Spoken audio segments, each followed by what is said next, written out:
there's a possibility that I might have made a mistake on joining the Star Wars fandom because it's clear that they're the number one most toxic fan base of all time.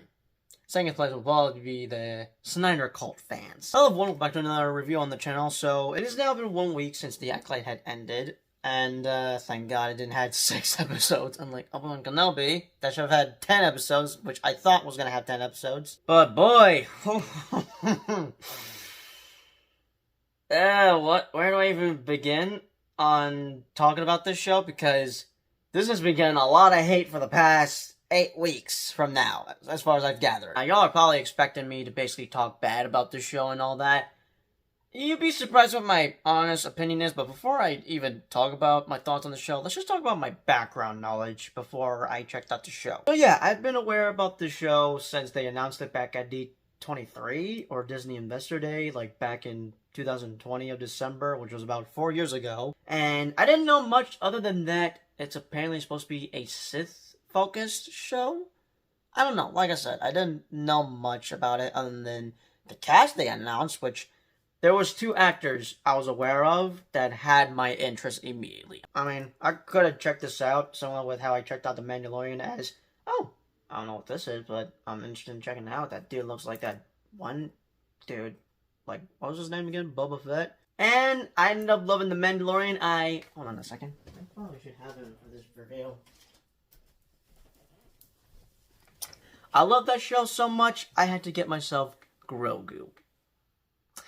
I miss Mando and Grogu. Can't wait for the movie that comes out in 2 years. But yeah, the 2 actors I'm referring about would be the actor that played player 456 in Squid Game. Sorry, I cannot remember his name. I unfortunately suck at remembering names. And then the other actor, or actress, would be Daphne... I probably butchered that name. Basically, the actress that plays X-23 in Logan. But yeah, I was basically hooked on to the show when I heard that these 2 were going to be part of it. And yeah, for the past 4 years, I've been aware of this show, and again, I didn't know much about it other than that it had to do with something about the Sith Lords. I did find out that this would be taking place like way before the Skywalker saga, just basically 100 or 1,000 years before the Phantom Menace. And once they released the trailer earlier this year, yeah, I was intrigued with it. I was very interested in what the show was going to be about, even though I barely knew much of it. I've only got a few bits here and there, like one, again, I heard that it was supposed to be focused on the Sith Lords. But yeah, even though I barely knew much about this show, I was still interested even after checking out the trailer. And I didn't check out the second trailer that came out on Star Wars Day because I was busy watching like 9 freaking movies as I camped at a movie theater for 24 hours straight. But I think I did myself not checking out the second trailer, as I figured, you know what, I'm gonna go in blind or save that for a trailer reaction. And here's something I was not expecting the show at the beginning, and that is a lot of hate. Now, I could say this has happened before because around when the prequels were coming out, not many people enjoyed those movies, but years have passed, and now everyone loves the prequels. Me personally, I think the prequels are the best in the Star Wars movies. But unfortunately, that's not the case here. No, there's probably a couple of BS or good and bad reasons for why folks hate this show. I don't know much. I mean, I am a Star Wars fan. I got into Star Wars thanks to The Force Awakens that I saw in theaters 9 years ago. Almost 10 years ago, if it were 2025. But no, this show got a lot of hate for, I guess, lesbian witches that were in episode 3 and 7, and then the show breaking canon a couple of times. Like, I don't know the reasons. I barely pay attention. I just was going into the show just hoping to be entertained, and yeah, I got what I wanted out of it. I was entertained, but I'll say this, it's not the best Star Wars show out there. The Mandalorian still staying at number 1. This will probably have to go last for me, but just my thoughts on the show overall. I don't get the hate because I'm seeing like 2 different sides of how folks feel about this. On Twitter, I'm seeing a bunch of people loving it. On YouTube is where the hate is coming, and I guess maybe on TikTok. I don't know. I don't know where this hate is coming from, or they're just review bombing this show. But yeah, like I mentioned before, I am a Star Wars fan, but I don't know much of everything. I know little bits here and there. I've never played the games, unfortunately, or read the comics or anything, whether they're canon or not canon. I don't know everything like I do with the MCU. I wasn't interested in Star Wars. I mean, I dug the movies, but didn't care much for them until Episode 7, The Force Awakens. That fully got me into Star Wars. And now I'm a little concerned if I should be a Star Wars fan, because like my God, the fan base is so damn toxic. I mean, for example, one of the actresses that played a Sith Inquisitor in Obi-Wan Kenobi, she got like a lot of hate for just being simply annoying in the show. Did she play an annoying character in Obi-Wan Kenobi? Yeah, maybe. Did I hate the actress for it? No, that'd be ridiculous. It's unfortunate that this fan base is a bit toxic, as I've come to learn for the past couple of years. But I guess the main reason folks are just hating the show is that it's Disney Star Wars and not George Lucas Star Wars. I'm gonna have to do some research with everything, because like basically when Episode 3 was out, everyone had claimed that Star Wars was officially dead because of what went down. I did check out a few episodes. I haven't watched every single Tuesday. I had to catch up around when Episode 5 was out, because I was sadly getting spoiled for that on Twitter. I'm like, oh, I need to catch up with the show. But still, I was able to catch up with the show, and just, I'm gonna get to my thoughts in a sec. Like I said, I'll have to do my research on what are the main reasons folks are hating the show, especially when I watch Star Wars videos from Star Wars Theory, as I'd be watching most of his breakdown videos on the Bad Batch episodes. But yeah, he's a massive Star Wars fan. He knows most of everything of Star Wars, so if I need to know something, I'm gonna go watch some of his videos to see if I can find out about anything I would like to know. But yeah, like I said, I think the main reason folks are just hating the show is because it's just Disney's Star Wars. Since Disney bought Star Wars like a few years ago, and that George Lucas had basically regretted it. Like, again, I'm gonna have to do lots of research during my own time, but just, my thoughts, my personal opinion on The Acolyte, like I mentioned, it's not Star Wars' best. There are definitely some cringy moments here and there, but overall, I was entertained, and that's good enough for me.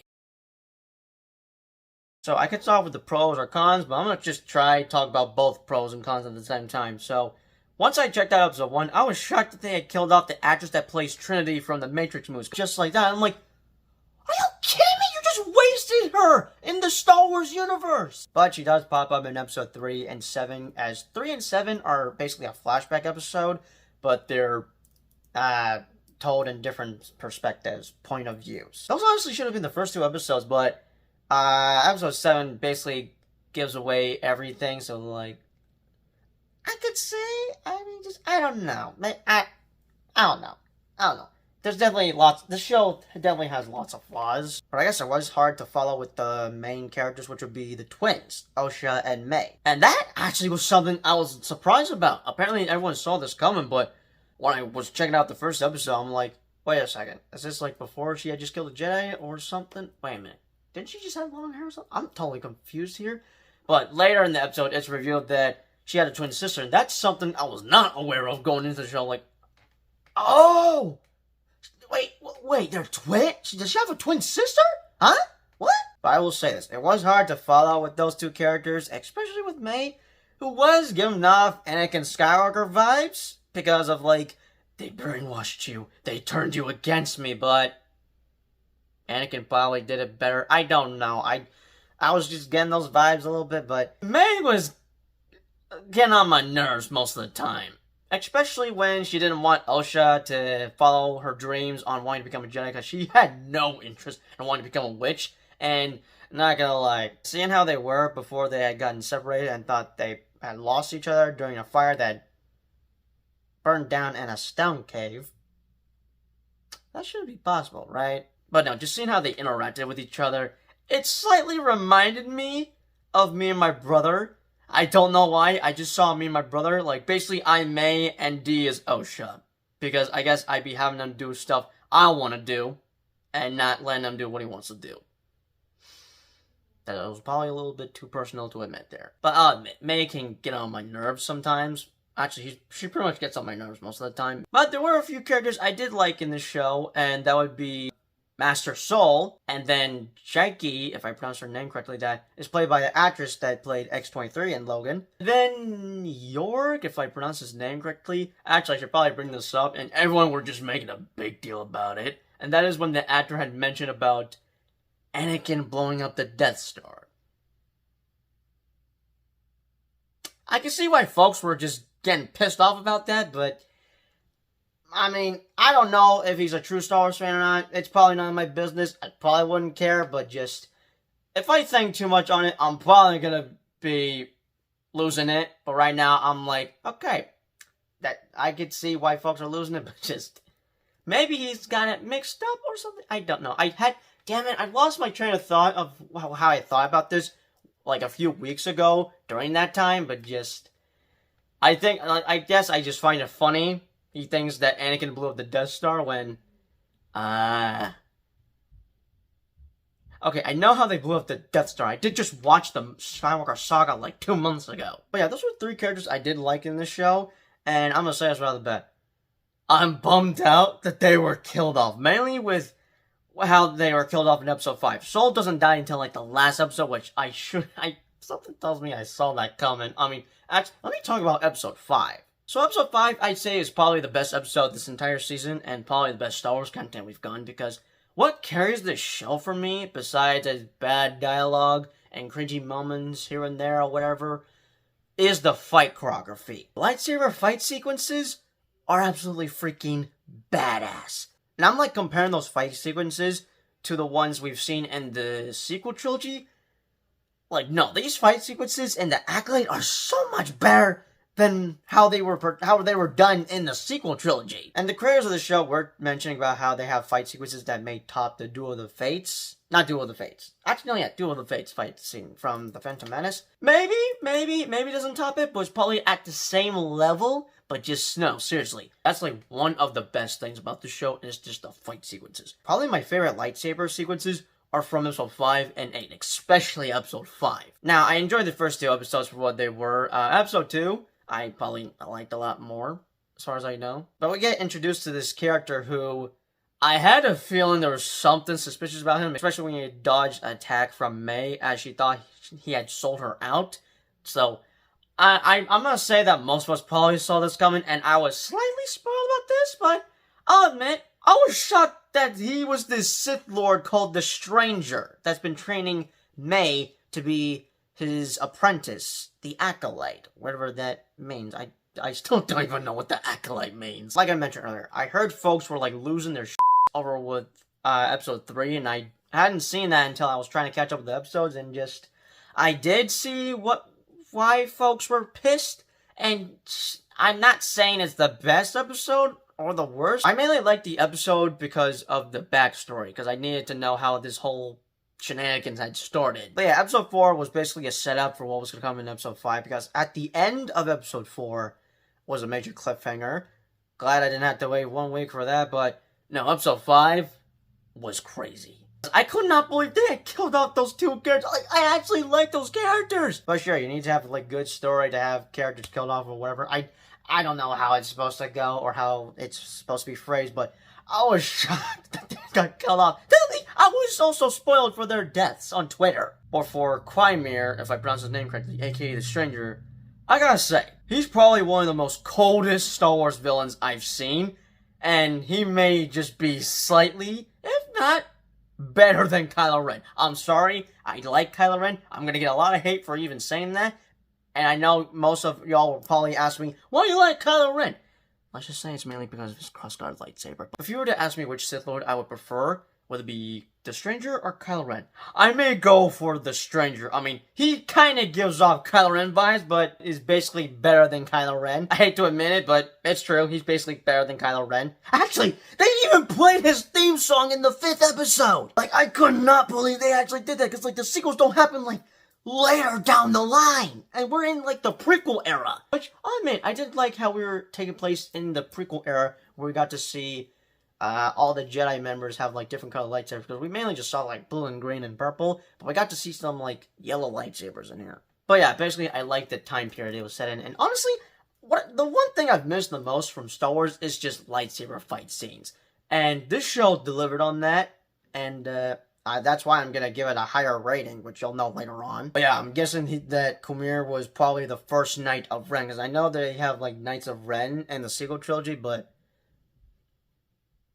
I don't even remember much, because I did fall asleep on The Rise of Skywalker at the marathon, sadly. But yeah, episode 6 I did enjoy it, but I was sensing there was something off with Soul, because clearly he was hiding something, and yeah, what it is revealed later on in episode 7, but I gotta bring up this one specific scene in episode 6, because, like, by the end of episode 5, Osha and May have, like, a fight. I was hoping that they would reunite, because, like, I know they Like, there's been lots of drama going on between these two sisters. But no, we can't have that because May despises the Jedi so much. She wants to kill them all. And she does technically swap places with her sister. And I figured that in the next episode, we would have seen her trying to infiltrate the Jedi Temple. But no, we don't get that. Instead, we get scenes of Quamir just taking a bath in a lake on a planet, which I could have sworn is the same planet that Luke Skywalker went at when he had dipped after the Jedi Temple had fell in the sequel trilogy. And let me tell you, I've been seeing so many thirst traps of Quamir. I will not blame them. I mean, like,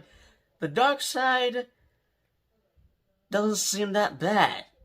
That's not the right, damn it. But yeah, I can see why the dark side ain't that bad, because it's got some hot Sith Lords in there, like Kylo Ren or Anakin Skywalker. Now we have Quamir added to the category. But this one line that Quamir says once he sees Osha just out with his lightsaber, I'm like, there's no freaking way they added that. That's gonna make a lot of fangirls crazy over this Sith Lord. And that's when he says something about, like, if you're not gonna join me, could I go put on my clothes? Like, alright, this is another thing I gotta bring up that I now am joining in, and maybe better than another Star Wars ship, and that is the you cannot tell me there's sexual tension between Osha and Quamir. Like, oh, this is honestly giving me flashbacks to the Reylo ship. And I hate to admit this as well, this ship may be better than the Reylo ship. Yes, we got that at the Rise of Skywalker, but Kylo Ren had died, which... And at the end of this series, I don't know if we won. I don't know if it's official. I'm assuming it is, but just... basically, the Oshamir ship is official by the end. Like, no, like this. Oh my god!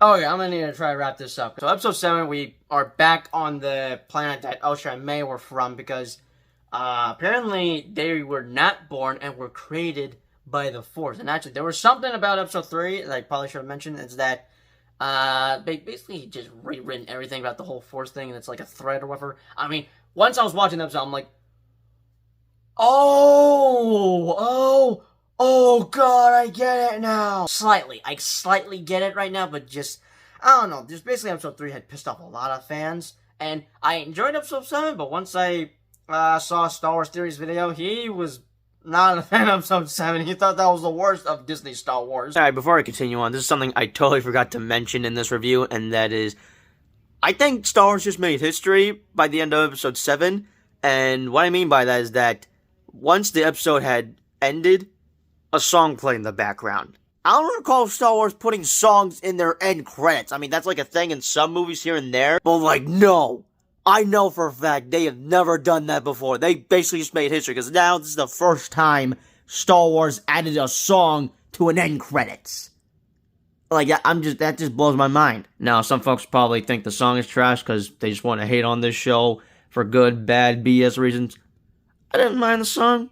Not bad, but seriously though, holy crap, I cannot believe Star Wars actually did that.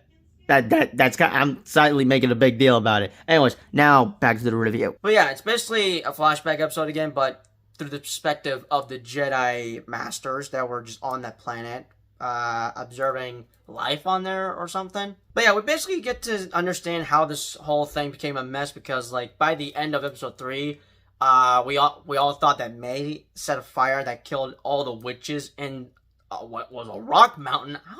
Can fire and rock? Nah, that can't work, right? That don't make no sense. But in this episode, we find out that since Soul had an emotional attachment to Osha, he basically chose Osha over May and basically had let her die, even though she had survived the fall. Like, no, I could see how that's a terrible thing that Soul did. I mean, like, it was a whole mess with the Jedi interfering with these Star Wars witches that are lesbians, and now that, I'm gonna say that's a BS reason for folks to hate on this show, because these witches are lesbians.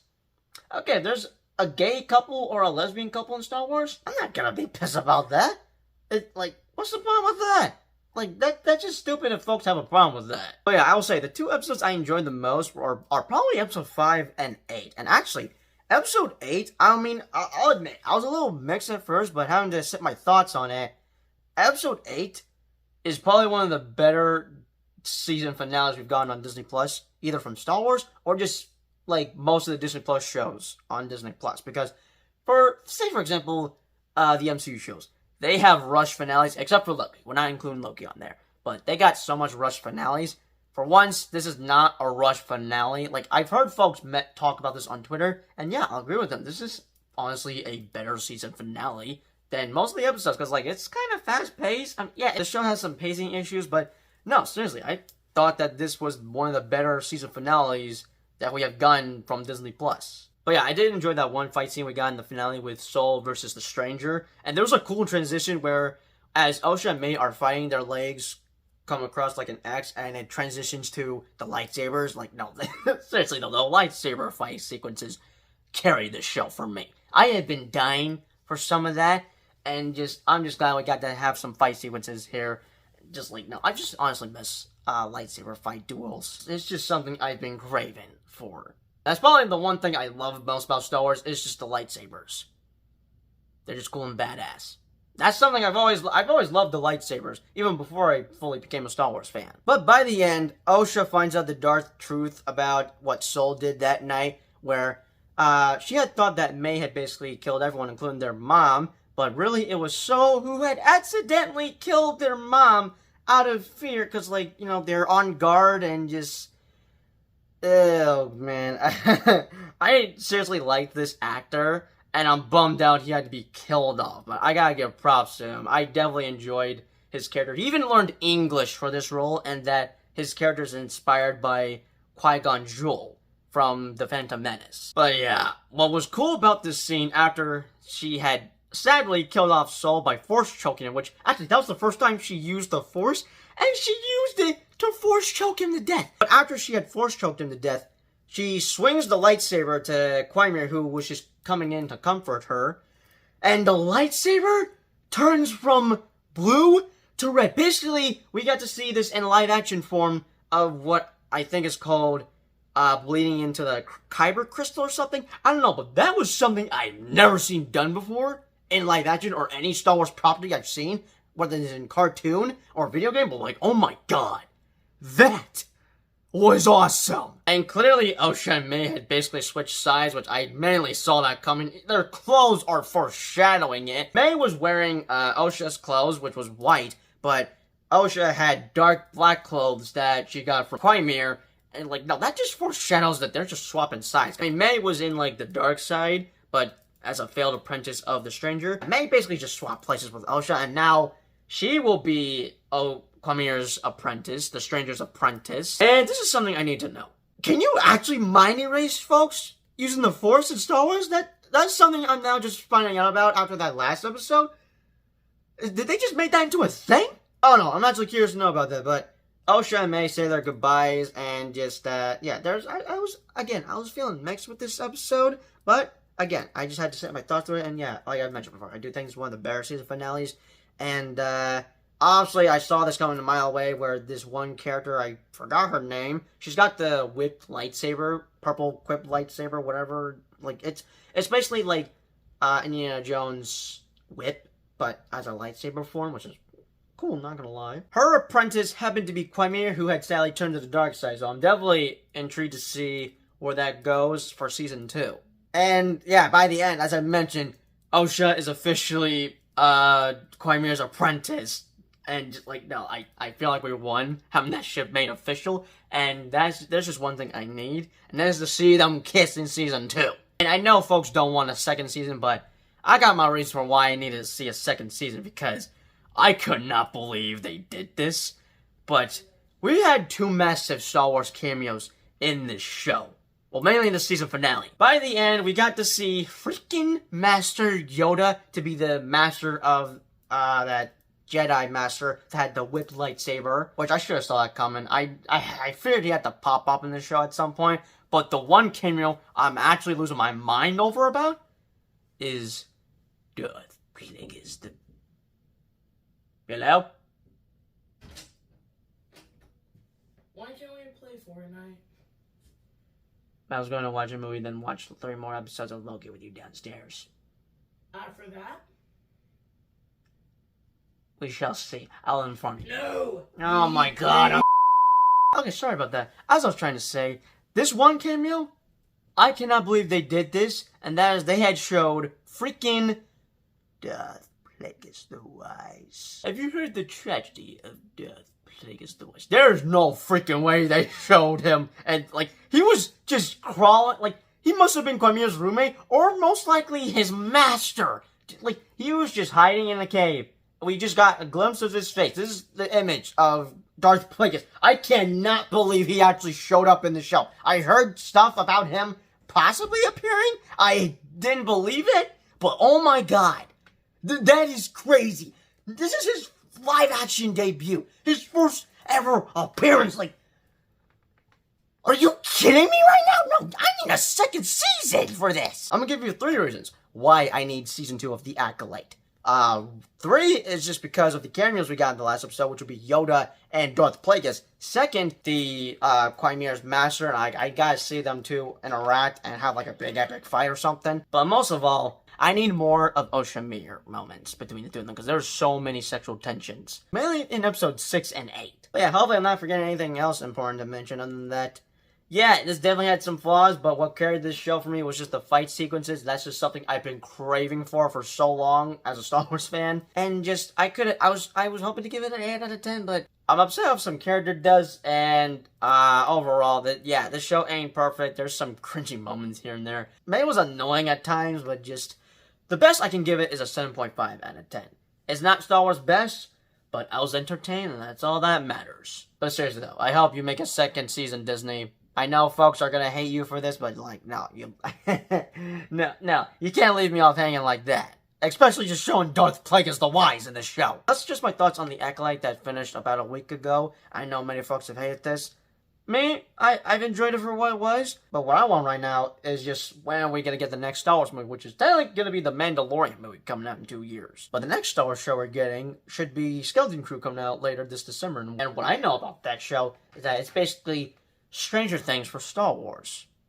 Now that's got me hooked in already. And yeah, when are we getting a release date for that? With that being said, hope you all enjoyed this review. Be sure to leave your thoughts, comments down below. And yeah, just dump your honest opinions about The Acolyte. If you hate the show, okay, that's your opinion. I'm not gonna hate you for it or hold it against you. But if you're against me on the Oshamir ship, I will force choke you to death. I'm just kidding.